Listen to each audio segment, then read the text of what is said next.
కొందరు మనసు ఎలా ఉంటుంది అంటే బంగారము కన్నా ముత్యముల కన్నా ధనము కన్నా శ్రేష్టమైనవి ఏమి ఉండవు, ఇవి ఉంటే చాలు అని వీటిని అడుగుతూ ఉంటారు దేవుణ్ణి. కానీ వీటికంటే అడగవలసినది ఏమిటి అంటే కుటుంబాన్ని జీవితాన్ని కట్టే జ్ఞానాన్ని అడగాలి.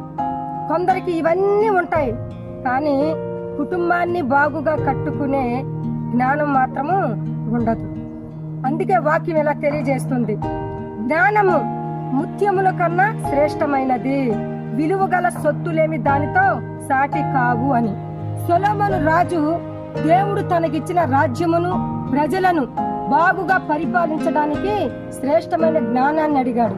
సొలొమోను రాజు అడిగిన శ్రేష్టమైన జ్ఞానాన్ని దేవుడు ఇచ్చి దానితో పాటు సమస్తమైన ఐశ్వర్యాన్ని కూడా ఇచ్చాడు. కాబట్టి అవసరమైనది శ్రేష్టమైనది జ్ఞానమే గనుక ఇట్టి జ్ఞానము పొందుకొని మనము జీవించుదుము గాక.